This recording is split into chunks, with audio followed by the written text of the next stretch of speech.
My name's Jasper. I'm an American. I'm from Minnesota. I grew up and was raised there. Um, I'm now an expat living in Mexico. So I moved here about 2 years ago. I live in a beautiful city called Oaxaca. It's in the southern part of Mexico, near the Pacific Ocean. Um, it's very beautiful. It's very traditional. And then I wanted to make this my life here and stay here in Mexico. So I went back, I got my master's in TESOL, and then I've been working online as an ESL teacher ever since. I primarily do online, although I do have some in-person clients. We focus on like TOEFL prep, which is typically a graduate exam that most people need to enter universities in the US and Canada. And so that's primarily what we do at my school. And because I work so much online, I had this great idea to give you a presentation on interactive tools that you can use in your lesson planning. So I thought that would be really fun today. First of all, we're going to talk a little bit about today's audience. As you know, people have been changing a lot, especially this new generation. They've grown up with iPads. They've grown up with technologies. They're so used to having these tools that traditional lesson planning doesn't work as effectively on this younger generation of kids. They need that stimulation. They're used to constantly playing games. They're used to having their devices with them. And so learning how to incorporate that, I feel like is really crucial as an ESL teacher, and staying relevant in today's market. So we're going to learn how to use some apps, games, and digital tools in our classroom. So like I said, today's generation is younger and they've grown up with these apps, often where content is gamified. And so as a result, traditional teaching methods are becoming less effective. And research in fields like educational psychology suggests that attention spans are actually becoming shorter, especially when learners are accustomed to fast-paced and reward-driven experiences such as apps and games.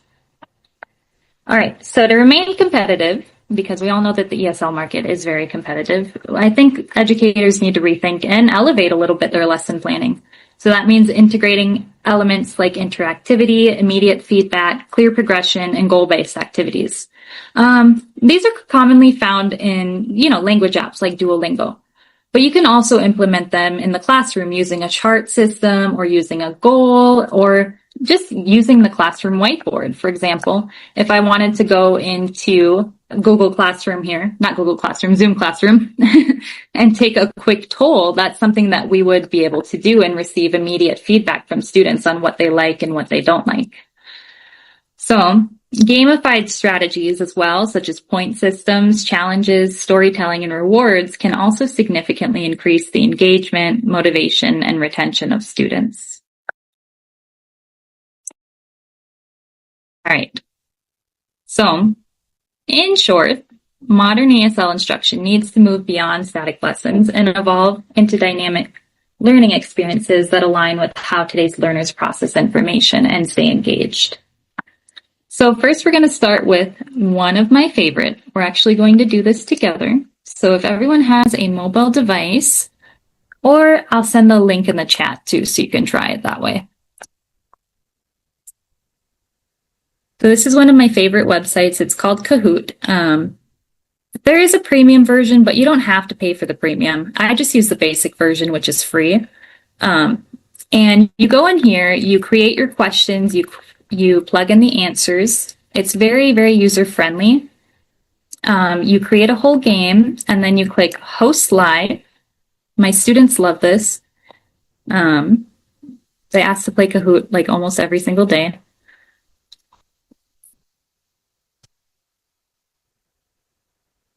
And so what's going to happen is on the screen here is going to appear a QR code, which you can scan with the camera of your cell phone, and there's also a website that you can go to join as well.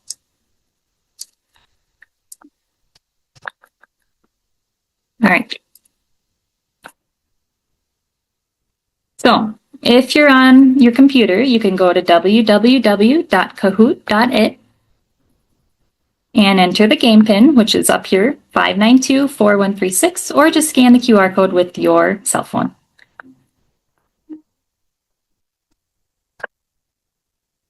Okay, then you enter a nickname.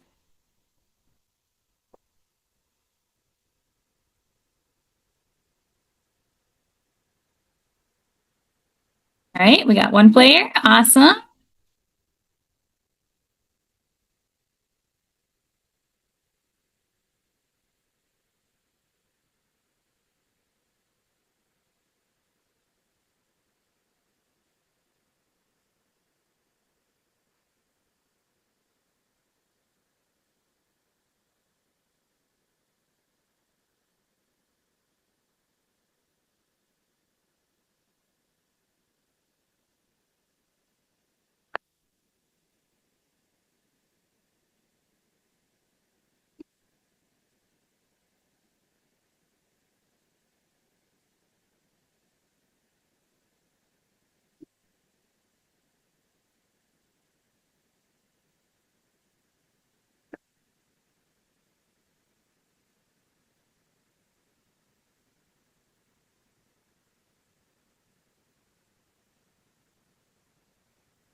Hello, hello, everyone. By the way, don't forget that the link on the certificate is going to be provided at the end of the webinar. It's a beautiful webinar being presented by Jasper. Congratulations on finally launching. And don't forget that the link for the certificate will be available at the end of the webinar. Make sure that you check us. Make sure that you follow us on social media. And of course, if you want to learn anything and even more with Jasper, she's very busy with courses online. So that's a good opportunity for you to do that. I'm sure she's going to perhaps leave her social media here too. All right, thanks, Tecito. All right, you guys, so I'm going to get started here in about 30 seconds. I hope, were you able to hear me a little bit? Because, my audio, sometimes I had my headset. But if you did not hear, I think I'm you more were than happy to connected. say everything again. I'm saying that she's doing a beautiful job. And if you want to learn more about Jasper and her courses and everything, make sure you follow her online, contact her, and the link for the certificate will be available at the end of the course. The link does not last forever, so people can share around. So as soon as you get the link, fill it out, so you will receive your certificate in a couple of days. Okay? Awesome. Thank you. All right, you guys, so we're going to go ahead and get started here. All right, so all it is you're going to see the questions pop up on your screen, and you have to select which you believe is the right answer, okay? All right, so what is the main benefit of using interactive tech and ESL?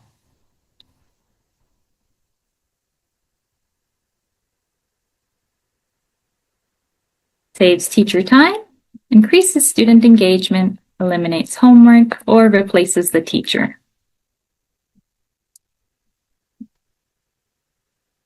Ooh, we got 10 for student engagement. Very good, yes.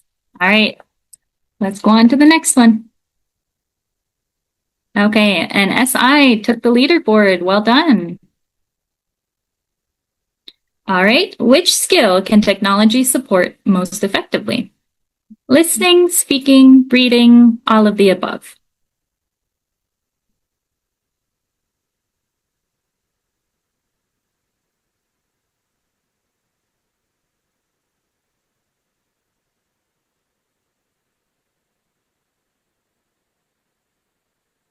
All right, the correct one was all of the above. Well done, you guys. All right, looks like Gordana made it on the leaderboard. Well done. What does interactive mean in this context? Watching videos, students actively participate, teacher uses PowerPoint, or silent reading.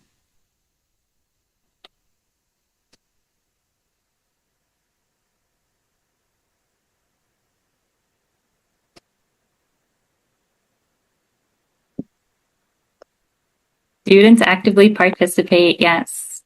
Very good. All right, next up. Which tool is best for live quizzes? Kahoot, Microsoft Word, WhatsApp, or Adobe Photoshop?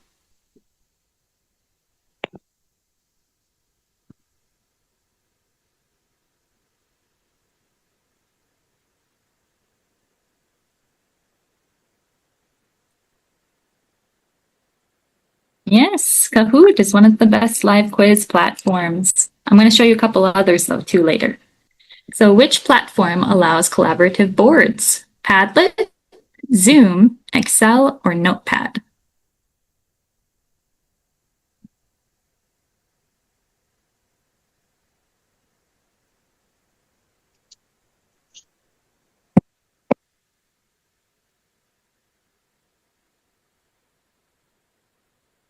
Padlet, which we'll show you more about Padlet later. Although you're not technically wrong, you can also do notepads on Zoom in the classroom. So, which tool is great for speaking practice with AI? Onur ChatGPT, eleme. Duolingo, Onur Calculator. eleme. No. Düz yat. No. Ne olacağım sana?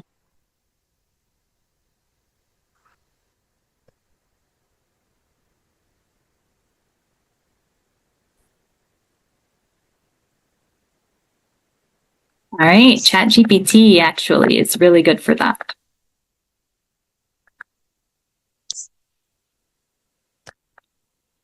All right, what is the best way to use Kahoot in class?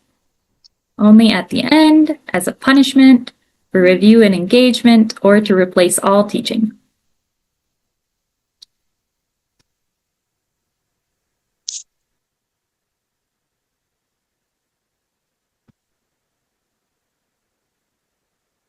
For review and engagement. So especially at the end of a unit, if you have a lot to go over with the students and you want to make sure they're paying attention, this is a great way to do it. Doing it at the end does kind of work sometimes, especially as a reward. Like, hey, you guys, if we stay focused and we get through these next 2 chapters, we can do a Kahoot at the end of class. And then the kids are like, yes! And then they love Kahoot. So it works out. It's a great motivator. Okay, and what's the risk of using too much technology? More learning, student boredom, better focus, distraction, and overload.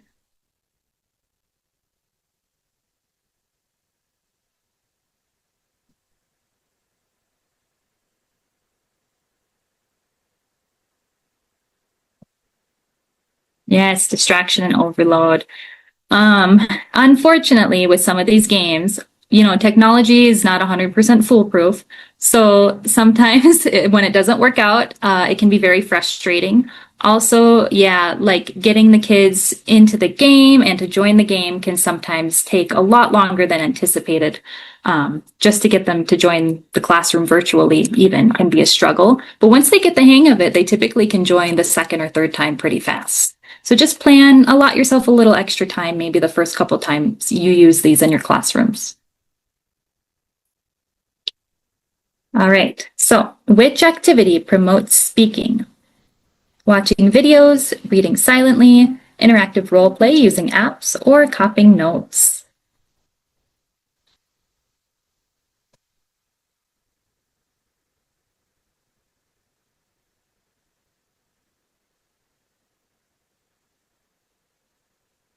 Yes, yep, absolutely. Apps like Duolingo are great for especially speaking.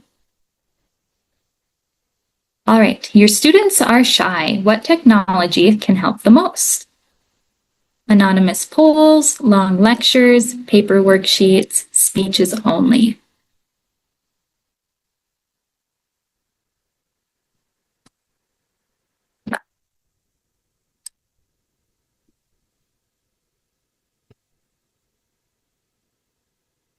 Anonymous polls can actually help because sometimes kids will feel a little braver to answer something anonymously than in person.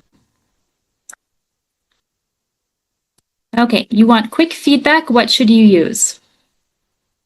Exit tickets on paper, live quizzes like Kahoot, homework essays, or exams?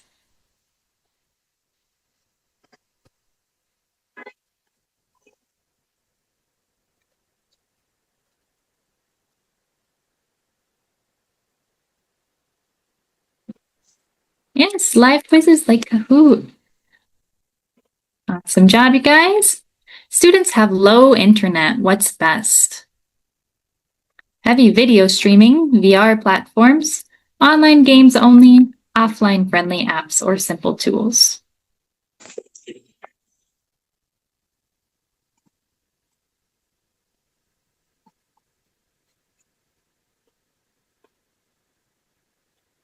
Yes, while ideally we'd like to do these online, we could also implement them in person, Family Feud style. Things like that would really get the kids engaged and interested in the lesson. And still keep it, kind of gamified so that they're engaged. All right, let's take a look at the leaderboard. Gallner's in first place with 8,000 points. So keep in mind, it's not only getting the correct answer, but it's how fast you get the answer. That's how you earn points. All right, what matters most when choosing technology?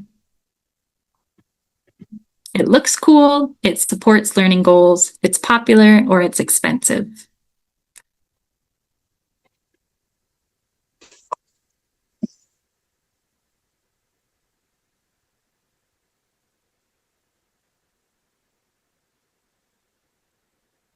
It supports learning goals. Well done. Okay, and how often should technology be used? Every minute? Never? Only for tests or balanced with other methods?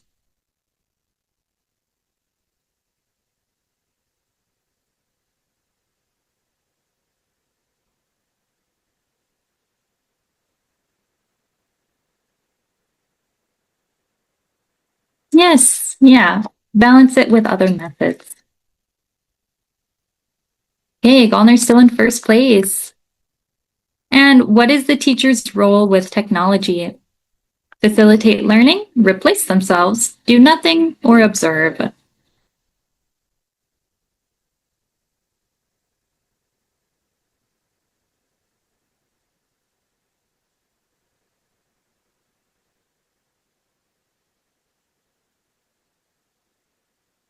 Yes, yep. Ultimately, it's a tool to help us facilitate learning. All right, you guys.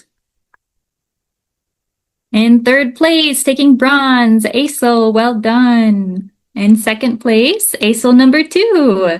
And in first place, we've got Gallner. Congratulations. Well done, you guys. Thank you for participating. That was a lot of fun. All right, so that is how you use Kahoot. I'm going to show you a little bit about how to set up a Kahoot in case you're interested. It's pretty easy though, like I said, very user-friendly. So you would click the blue button. You'd have to log in with a Gmail or Facebook or something like that. And then you click create, the little blue button. Click the Kahoot.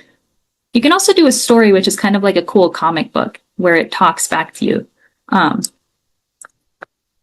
And then you go here, you can do a PDF. So if you have like notes for a class, you can just upload it to there and then the AI will help you generate questions. Or I just make mine from scratch because sometimes that's easier. So then here you would type your question, like maybe your question is, how many ESL tools are there? And then you can type your answers down here. You can type 100. You can upload a photo. Some of these are premium features, so you get like a certain number of free images, or you can use like the standard images for free. But if you wanted to use the other ones, you have to upgrade to premium, which is not super expensive. But again, I don't like paying for stuff unnecessarily, so I just stick with the free stuff. And it works just as well. You can also change the question type. So you can do true or false questions. You can do the one where they have to type in the answer, pin the answer, or maybe even do a puzzle one like this. It's pretty cool, where they have to put things in order, like in order from first, second, third, fourth. It's really cool. And then once you're done, you just click save here, which I'm going to erase this one. And yeah, and then it'll be in your library. And when you're ready to host it, you just click on the Kahoot and then you click launch Kahoot and it'll generate the QR code that the students can join from. All right, so that's my favorite. That's why I wanted to show you guys that one. The next one that we're going to go to here, we're going to go back to our presentation. is called Wayground. Wayground is very similar to Kahoot, but it's actually a little bit different. There's more variety, I feel like, in some of the games. For example, and there's a ton, you can choose like anything that someone else has made, and it's all completely free. For example, like maybe you're working with your kids on nouns and pronouns. So you would click on this one. Then you would click Play as Quiz.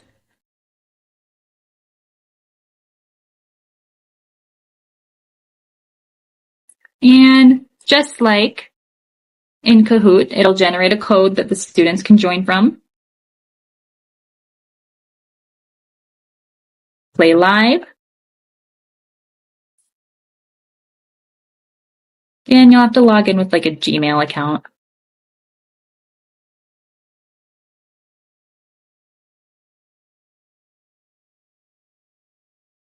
But that's only as a teacher that you have to log in.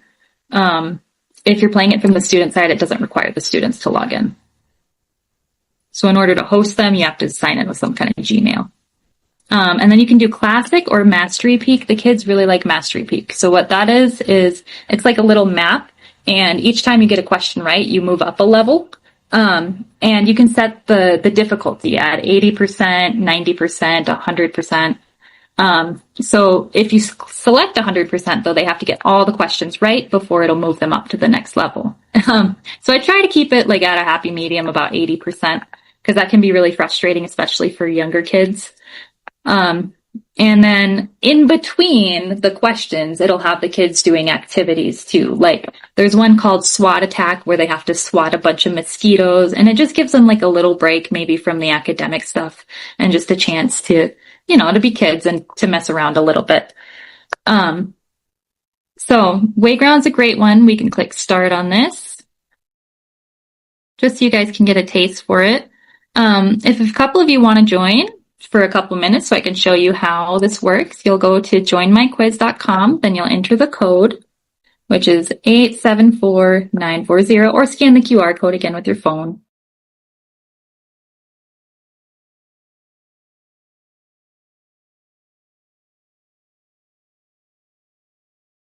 All right, we've got Gordana and awesome. Perla, Sophia. I'm going to auto start this. Right, so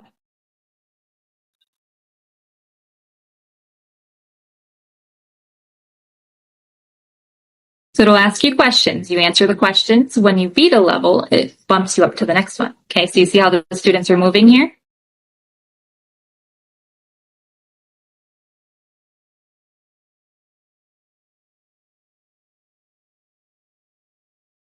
It also has an anti-cheating feature, so it can tell you if someone switches tabs, which isn't the most accurate because sometimes the kids maybe just like switched from the classroom, the virtual classroom, to the tab. So take that with a grain of salt.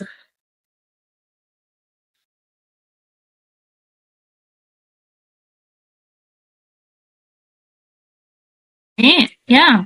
And the first one to reach Mastery Peak wins.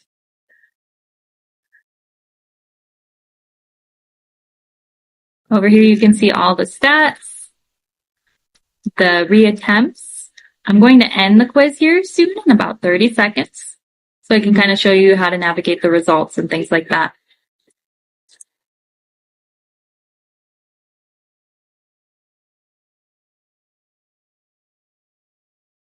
Okay, so then it'll bring you here. It'll run you through who got first place. All right, top scorer. Oh, and then we've got SI taking in gold. Diamond, 87,494.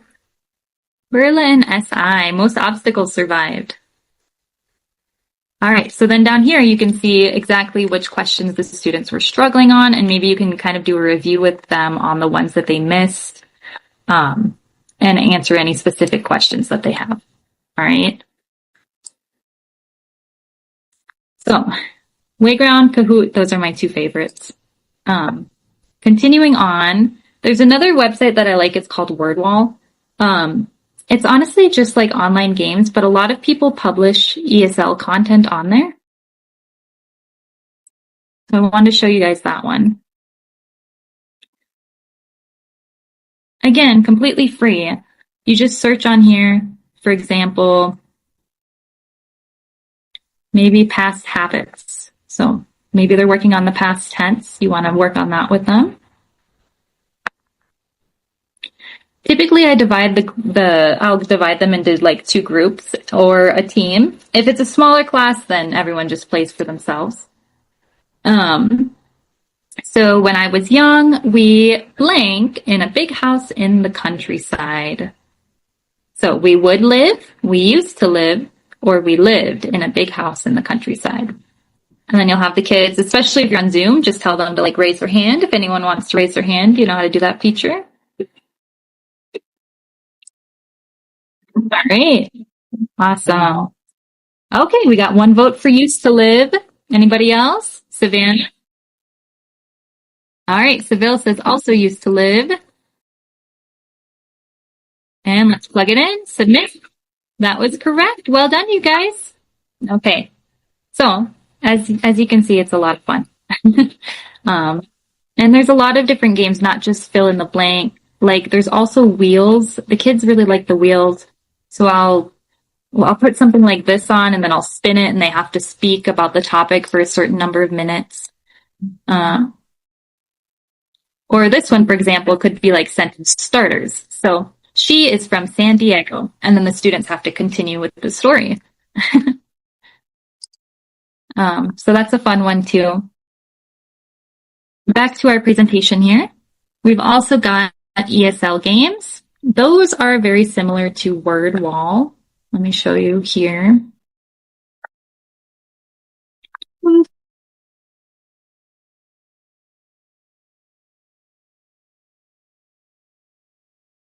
I did not mean to close that. So let's go here. The only thing I don't like about this is that the students have to kind of do this one independently, like on their own screen.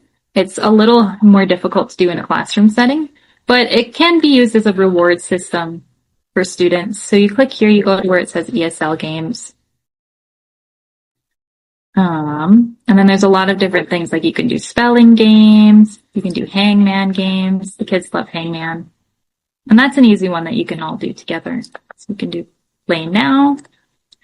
All right. So 80 to 90% of the time have breakfast at 9 a.m. It looks like it's got 1, 2, 3, 4, 5, 6, 7 letters. Anybody want to guess?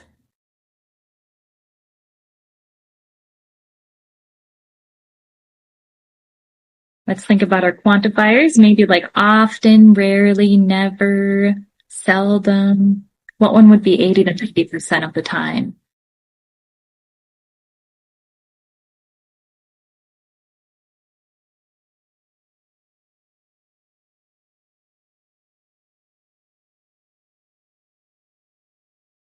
All right, do we give up? Give up. You did not complete the game. And we're back to the beginning.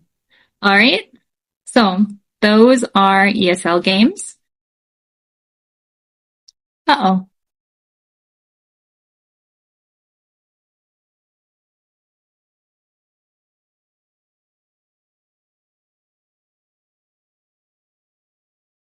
And let me redo my screen share here. So again, a fun activity to do with the kids. There's a whole library of just ESL stuff. So you click here where it says ESL Games Plus. You can filter it by grammar or spelling or speaking. And there's just a ton of free activities to do. All right, so onward. Next, we have something called Khan Academy, which I really recommend Khan Academy because it saves a lot of lesson planning time. All the lessons are already pre-made, and especially if like you need to go over something specific with the kids. And some of the kids are really visual learners, so doing videos and things like that really does help them. What Khan Academy does is, again, it's free. You can log in with like your Gmail, but you don't have to. You should be able to access the stuff without logging in. For example, maybe you want to do a lesson on plurals and possessives. You go up here, search, you search plurals and possessives. And then this will pop up, and it's already a pre-made lesson. So we can read through the information. Plurals are nouns and pronouns that refer to more than one thing. Possessives are nouns and pronouns that show possession. Then once you've read through the information with the students, you click next. It'll bring you to a video. Again, you got to check in on the students, because if you just sit here and play the video, they'll probably clock out on you and not be paying attention to a word you're saying. So you play the video, have them pay attention, take notes maybe. And then we go up next to the exercises. And we do these together. So though Pablo Picasso is best known for his Cubist paintings, he actually experimented with a wide variety of blank over the course of his long artistic career. Which choice completes the text so that it conforms to the conventions of standard English?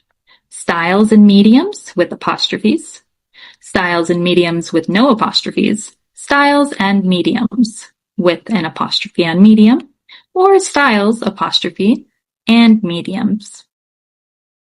Any ideas? Should we take a vote? A, raise your hand. B, all in favor, or type in the chat your letter. Oh, we got one vote for A, one vote for B. Anyone for C? Oh, a lot of votes for B. Okay. B, B, B, A, and D.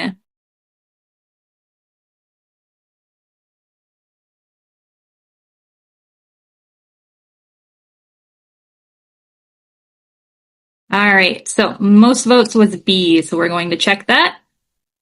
That was correct. Okay, and the kids like this because it launches confetti and makes sound effects. So, all right, that is Khan Academy. All right, next we've got something called Padlet. So Padlet is kind of like Zoom, which we can use Zoom to like create post-it notes and like a discussion board. Padlet does it a little more efficiently, in my opinion. It's recommended by a lot of like really Ivy League schools, like Harvard and stuff. They have their logo on the website. Like, yes, we use this. So I created a little Padlet so that everybody could type a comment here. I'm going to copy the link to this post in the chat. And then you can just log in. You shouldn't have to log in. You should just be able to type. And I want to know. So you go up to the top here. You click anywhere on the screen. And you can click add post before, add post after, and then you can just type your comments. Or in the bottom right corner, there's a little plus sign, post, subject. So, how is class going? All right, and we already have a couple comments logging in. So yeah, it's super easy. You can get feedback immediately. Okay, Asa liked the ESL games. That's awesome. Sana liked Wayground, Kahoot and WordWall.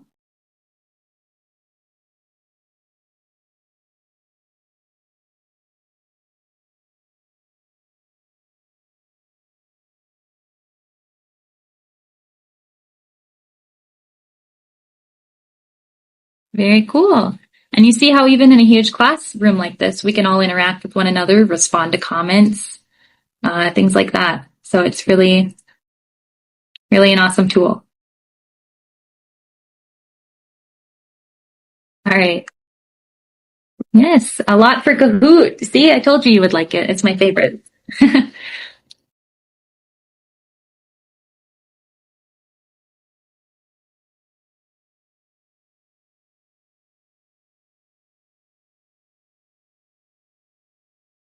All right, and that is it for Padlet. Padlet has a lot of cool features. It doesn't just have to be a post. You can do like a picture. I did a really cool lesson one time, which was like writing for social media, and the kids had to go on here and publish their tweet. And they really enjoyed that. That was a fun activity. So things like that can really make, a lesson, especially if it's maybe like, maybe it is a ESL class where you're teaching them how to speak for social media. They could really do some fun activities on Padlet with that.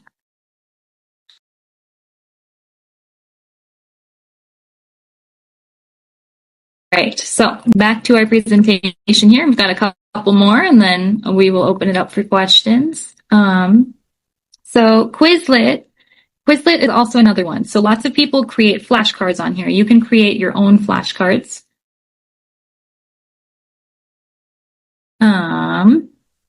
So I regularly create flashcards for things with my students, and then you can plug it into something called a blast, which makes it like an interactive quiz.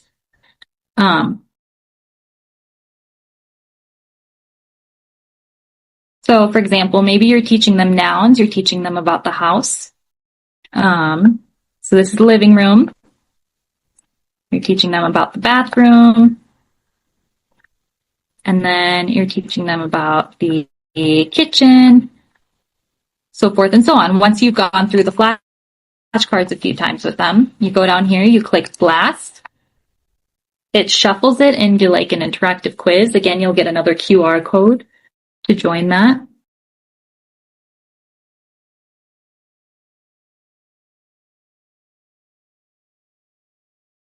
The only thing I don't like about this website is it's kind of slowish.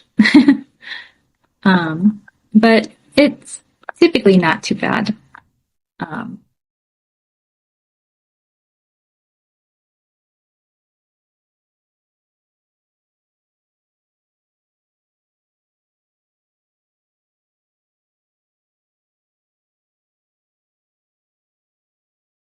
Here.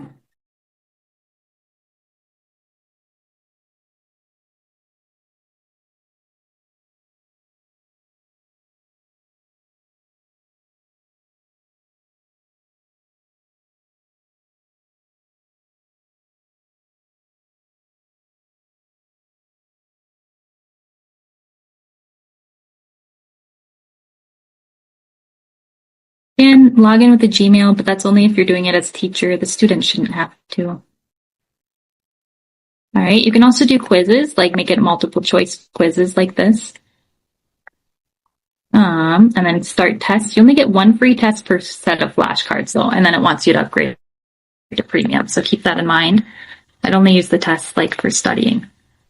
You can also do matching, or you can do blocks, things like that. So we're going to play a game of Blast.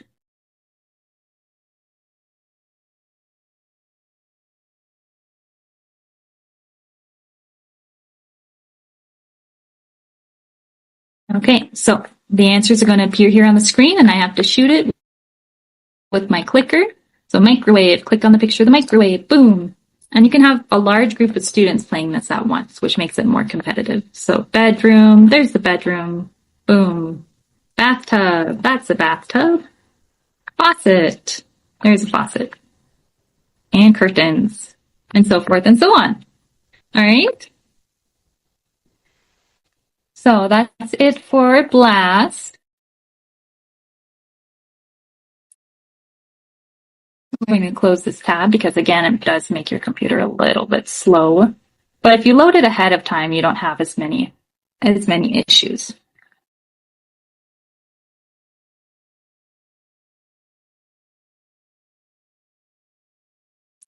All right. So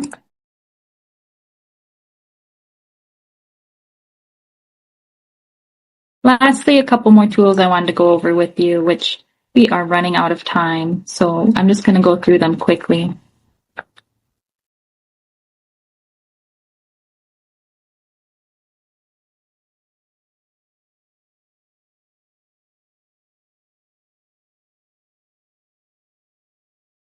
We've got Khan Academy, Padlet, Quizlet, Blast. That was the one I just showed you. Canva whiteboards is a lot like Padlet. You log into your Canva account, and you can also have the kids publish little notes, which is really cool because they can do clip art and upload pictures and things to Canva whiteboard as well. ChatGPT, I feel like we all know what ChatGPT is. It's, an AI generator. You can use it to not only generate lesson plans, you can ask it to generate you speaking lesson plans, which is what I use it for a lot of the time. I also use ChatGPT for like essay questions to generate essay questions for the students. And it's also a really good tool for generating quizzes and things like that. So ChatGPT, definitely, if you haven't already, get used to using ChatGPT because I feel like a lot of the future involves a lot of AI tools like that. All right, next we've got the Zoom virtual whiteboard, which we're all on Zoom, so it seems like we all know how to use Zoom pretty well. Some of my favorite tools on Zoom are the emojis, obviously, because the kids really like that. You can also like do a poll, like, okay, if you're voting for A, send a heart to the chat, right? Things like that are really fun to do on Zoom. Next, we've got Classin. I don't know. Some countries don't support Zoom. So I've had issues. I have students like in China and I don't know, for whatever reason, Zoom is blocked in China. So we have to meet on Classin. Classin is just another platform like Zoom. You can host your classes on there, things like that. And I like it because it does have an interactive whiteboard, similar to how you can annotate on the whiteboard in Zoom, like how I'm doing with the marker here. You can do the same thing on the whiteboard in Classin. And that's free too. There is an upgraded version, but again, you can use most of the basic features without upgrading. All right, so back to here, we've also got Google Classroom. Google Classroom is really nice because you can like respond to other people's comments. You can create a little classroom. You can upload. Oh, and I thought I made one here. You can upload, for example, assignments here, respond to comments. In fact, when I was in college, most of my professors used Google Classroom, and it was a requirement, to respond to 2 or 3 classmates' comments. And that kind of stimulates a lot of discussion. And a lot of people, they feel more comfortable maybe just talking online versus talking in person. So that can be a really good tool to help with shy students and to get them involved. All right. And then lastly, we got WordWall on here twice. My mistake. Okay. So in conclusion, integrating these interactive tools in the classroom is no longer just an option. It's an essential part of creating engaging, student-centered learning environments.